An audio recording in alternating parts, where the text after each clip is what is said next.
eat shit. Hello, and welcome back to I Can't Eat Shit podcast.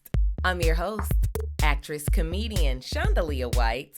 And yes, I can't eat shit, and yes, the shit is annoying. Am I a doctor? You already know I'm not. I'm just a woman. When you take her out to eat, she can't eat anything on the menu 90% of the time. So, if you're like me, and when people ask you, oh, can you eat anything on the menu? And you're like, no, this podcast is for you. If you've gotten a little bit older and your gut is telling you, now you already know you can't do that, this podcast is for you too. And if you're just interested in me and my health and wellness journey and want to be a little bit nosy, I love it. Come on in. This podcast is for you too, so stay tuned. I started I Can't Eat Shit podcast because I was secretly ill for many years, just suffering in silence, and now I'm healed and I'm ready to talk about it. This episode is about what the heck did I do to my small intestine? So let's get into it.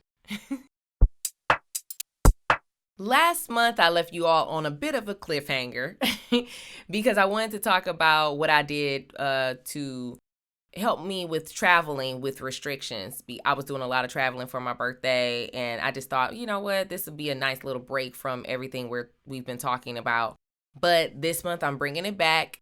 If you're just tuning in and you aren't sure how my journey started, what I'm talking about, like what do we mean you stop, just go and check out any of the full episodes or quick tips, and you can catch up on how I started my journey and some of the things that I did and people that helped me along the way. This month, we are going to go a little bit more in depth about the specific things that were wrong with my gut and what I did to fix them. So, just side note, I know some people were confused about like what the quick tips are. The quick tips are not a continuation of the full episode or just like a clip of the full episode. It definitely is a separate thing. It's its own thing where I'm just giving you a very quick tip that's just generally health and wellness. It might relate to the topic of that month. It may not. So check out those quick tips and let me know what you think. All right, moving on. So I took a microbiome test just to summarize kind of the journey before I get into the new stuff. I took a microbiome test, and that was the major point where I started seeing big changes in my life. And the microbiome test was great because it showed me what stuff was causing inflammation in my body, what foods were great for my body, what foods weren't great, and what foods I can eat sometimes. So that was just at that time. Of course, it can change as your body changes, whatever. And I did work with a professional. I didn't just go off the microbiome test. I highly suggest you work with a professional in combination with a test, any kind of test you get. But again, money can be an object. It's up to you. Anyway, in my case, I started off with a nutritionist that helped me begin my journey to healing. And then I moved on to a naturopath doctor in combination with the gastrointestinal doctor. The gastrointestinal doctor did not heal my gut. He did, however, it helped me relieve my celiac responses that I was having to gluten in my body. And that was simply just stop eating it because they don't have a cure for celiacs.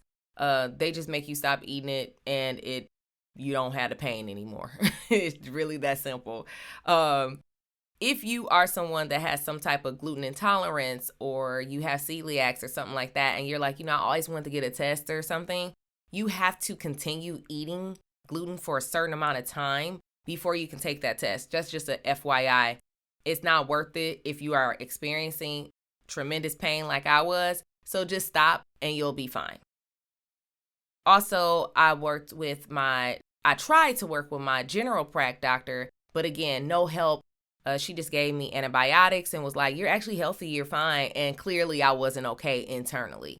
So when I went to my naturopath doctor, I had so much stuff going on. I mean, I had let so many things fester that this is why I got so much to talk about, because I had so many things going on at once. This is also why it can't fit into one episode, because it's just, you'll be exhausted listening to this, and I won't do that to you. But I had so many different things going on. So we had a lot of things to address separately, and it took a very long time to heal my gut. With that said, I discovered with her help that I was dealing with IBS, FODMAP sensitivities, that I didn't know that I was experiencing that. We'll talk about that today. I was dealing with heartburn, constipation, H. pylori, didn't know I had that, mold exposure, effects of stress on my body were affecting my gut, and low stomach acid levels, and so much more. I'm going to take a few of these different things and we're going to dissect them.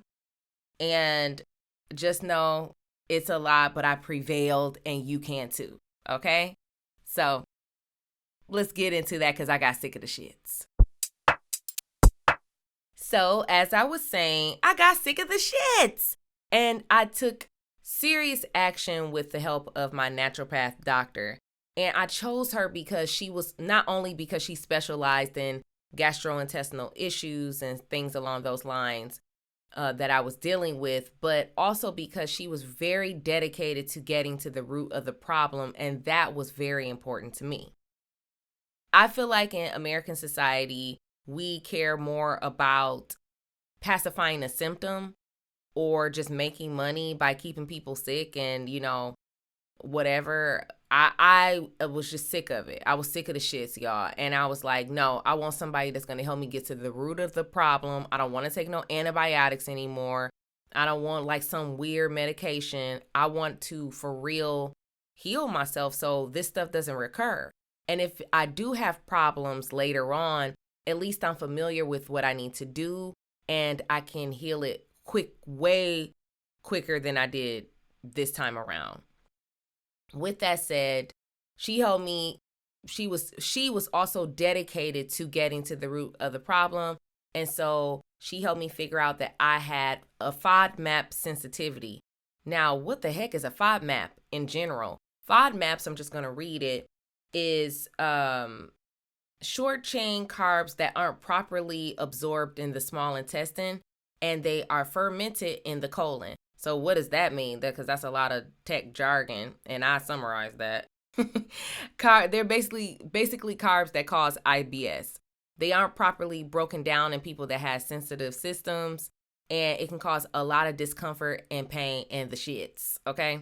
So I had that, and I have issues with low and high FODMAPs. Now, if you search online, you'll kind of notice that when you deal with IBS issues or any kind of gut discomfort, they'll tell you to do a low FODMAP diet, right? I'm hitting my little tree.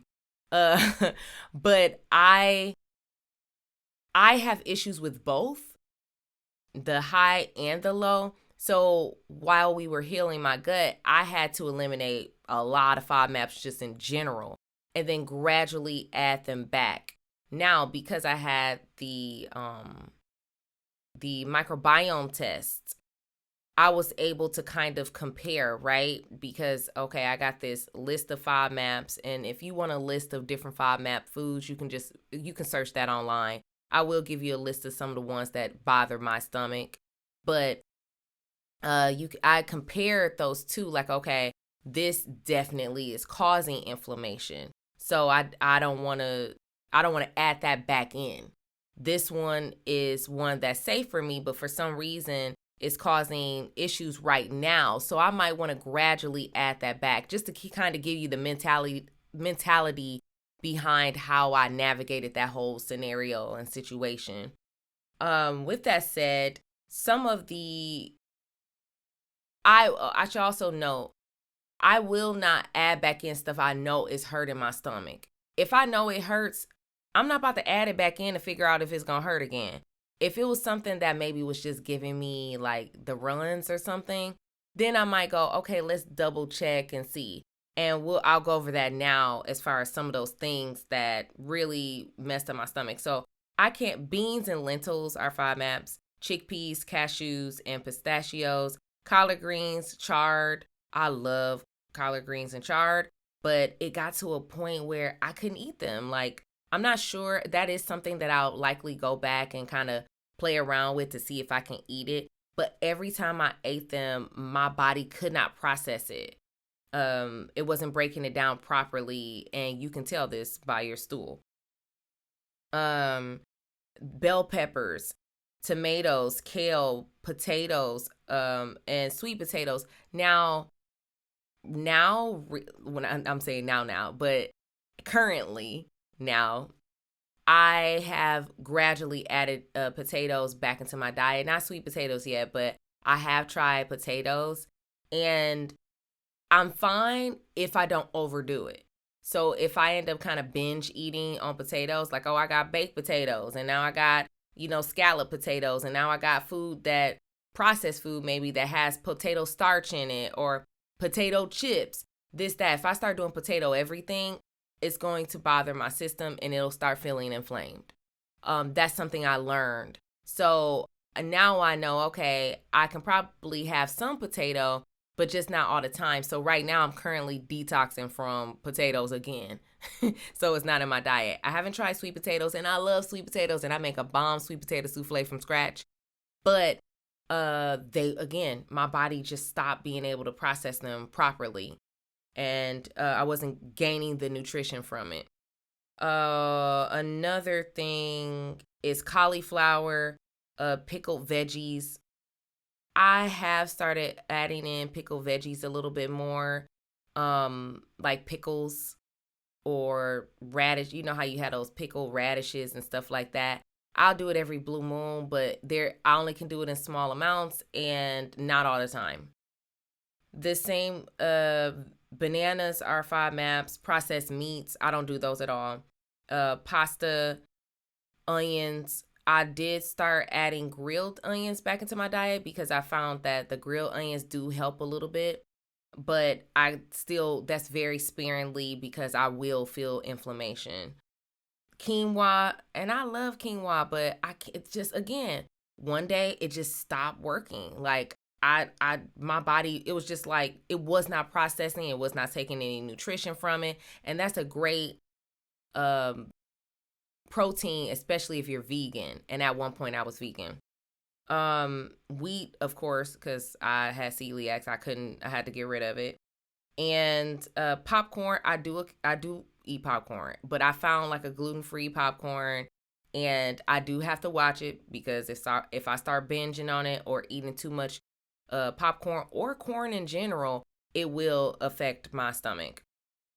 And garlic, that was just like this past month. Too much garlic started bothering me, and my body isn't able to fully process it, and it gets really upset. So I love garlic, y'all, and I will put garlic in everything, but whatever. That's something else that I have to do sparingly, and just, I don't have to eliminate it, but I had to cut back on it because I noticed it was causing inflammation. Now, what causes FODMAP sensitivity? I'm going to read a little bit more from that.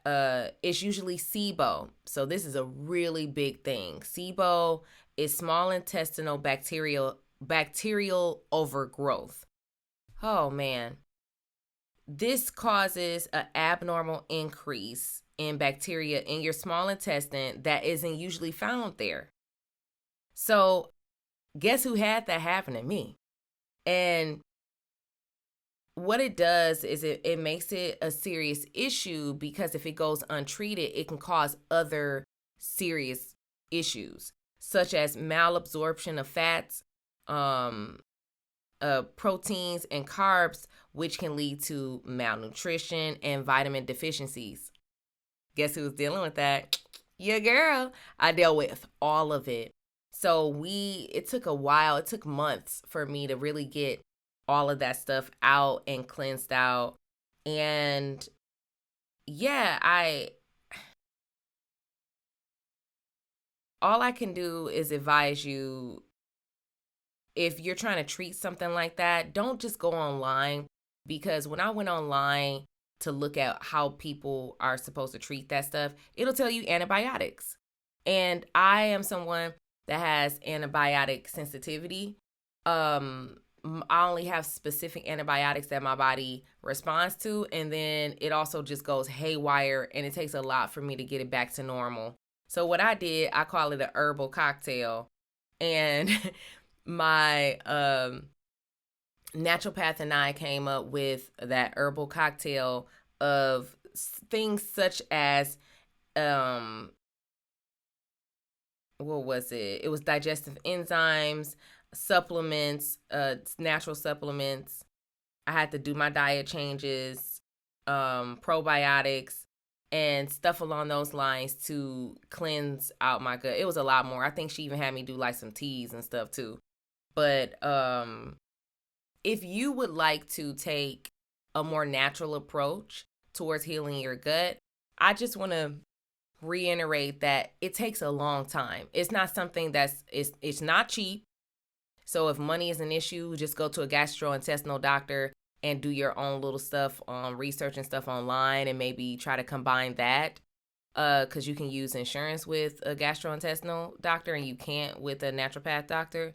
But if money is an issue, that's like maybe something you can try. I'm sure there's other things out there at this point, but just know it's going to take time. It's not like a Western medicine type of thing. It took me about 2 years or more to heal my gut, and I still have to watch the inflammation. I'm still playing around with like my diet, and like I said, with the garlic, I just discovered that was giving me inflammation. I have to watch it. I don't drink a lot anymore. I mean, it ain't like I drank a lot to begin with, but just the type of stuff I drink, I have to even pay attention to like the wine or something that I'm drinking, because that started hurting and causing a lot of inflammation. But there's just not a one size fit all remedy.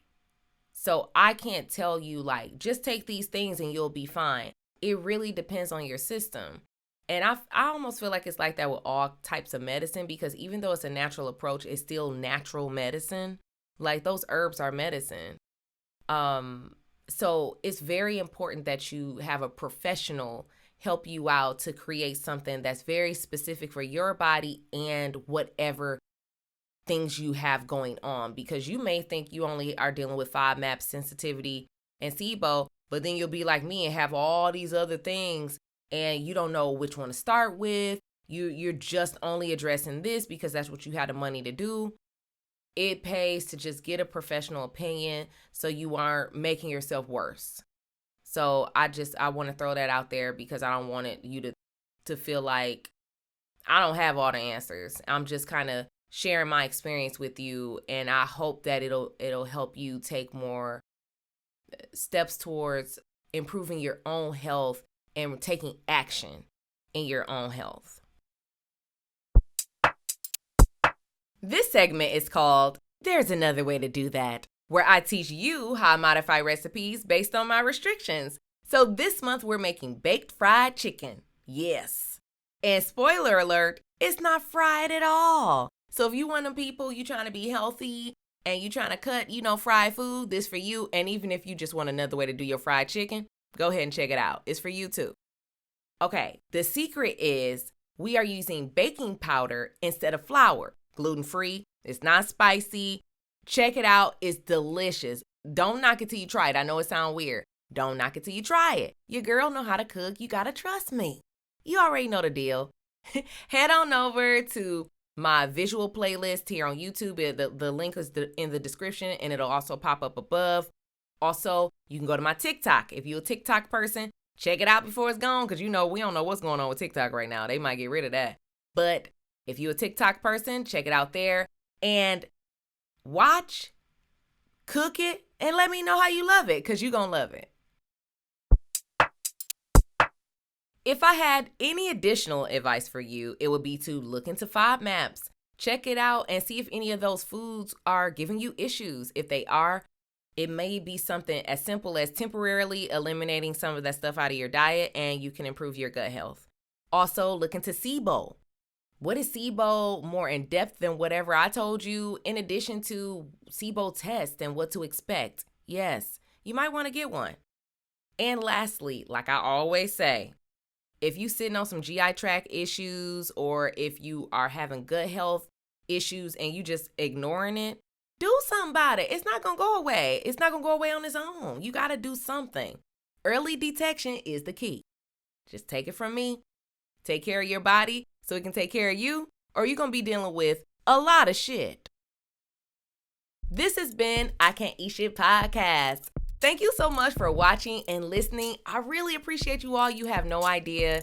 I really appreciate the love and support. I see all the comments and I've been getting the DMs and it just fills me with so much joy that you all are enjoying it and learning a lot. If you like what you saw or heard today, go ahead and like, share, subscribe. I Can't Eat Shit Podcast. I am available on all podcast streaming platforms in addition to YouTube, and I have a visual playlist on YouTube in addition to my RSS feed playlist if you just want to listen. If you watch the visual playlist and listen to it there, you'll also receive, there's another way to do that, which is my cooking segment that I do monthly. At the top of the month, I only do one cooking segment per month, and I modify recipes based on my particular restrictions. And it's just to kind of show you that you can still have fun with food even when you have restrictions. Maybe it'll give you some ideas and, a little bit of hope that you don't have to eat the bland, nasty food. And you can also follow me on Instagram at I Can't Eat Shit Podcast and at Shondalia White. Thank you so much. I'll see you next time. I Can't Eat Shit! I Can't Eat Shit Podcast is not a replacement for a medical professional. If you need help, seek out a trained medical professional, nutritionist, or therapist to help you with your specific needs.